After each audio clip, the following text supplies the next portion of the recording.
और सब्जियों के साथ साथ कभी आप फल खरीद कर लाते हैं।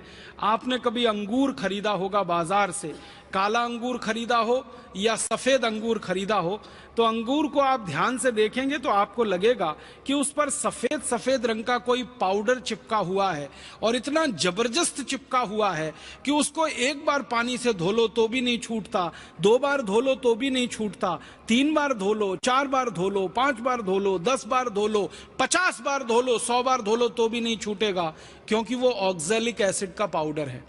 फिर आप अंगूर खाते हैं, आपको मालूम है आप चिकित्सक होकर जहर खाते, और आप अकेले अंगूर नहीं खाते हैं, आपके किसी सहयोगी को भी खिलाते हैं, आपके किसी मेहमान को भी खिलाते हैं। एक तरफ कहते हैं मेहमान देवता होता है और उन्हीं को जहर भरा अंगूर खिला देते हैं।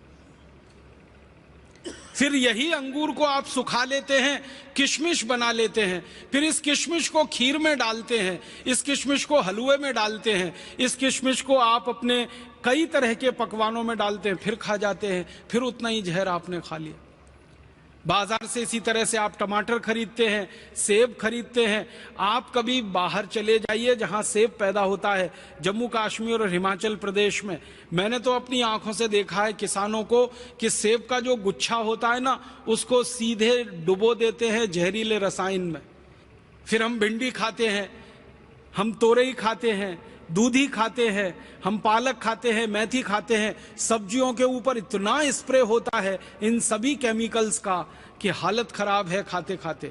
एक साधारण भारतवासी कल्पना करिए, साल भर में 200 मिलीग्राम जहर खा जाता है सब्जियों के रूप में, और एक साधारण भारतवासी गेहूं, चावल, चने, दाल पर जो यूरिया डाला गया, डीएपी, सुपर फॉस्फेट डाला गया, उसके रूप में करीब करीब 1 किलो 700 ग्राम रसायन खा जाता है।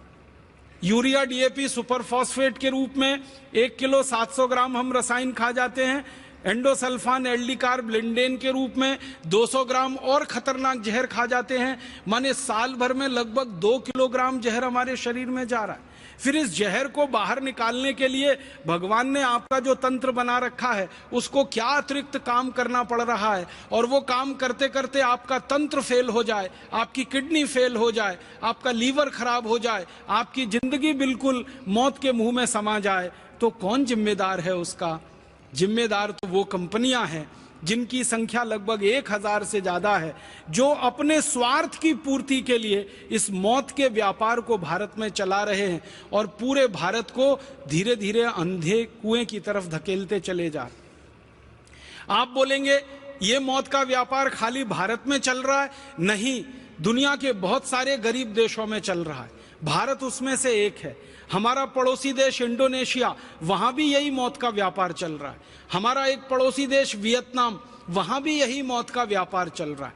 हमारा एक पड़ोसी देश अफ्रीका, वहां भी यही मौत का व्यापार चल रहा है। दुनिया में जो गरीब देश माने जाते हैं, जो विकासशील देश माने जाते हैं, जो अभी तक अमीर नहीं हुए हैं, समृद्धशाली नहीं हुए हैं, ऐसे 150 से ज्यादा देशों में यही मौत का व्यापार चल रहा है। और यही 1000 कंपनियां हैं जिनके नाम हैं, वो इन देशों में भी यही मौत बांट रही हैं।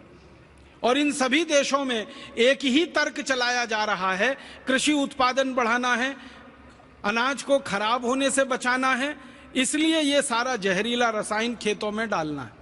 अब जब इन कंपनियों को यह कहा जाता है कि उत्पादन अगर कृषि का बढ़ाना है और अनाज को खराब होने से बचाना है, फल सब्जियों को सड़ने से बचाना है, तो ये काम तुम्हारे देश में क्यों नहीं करते?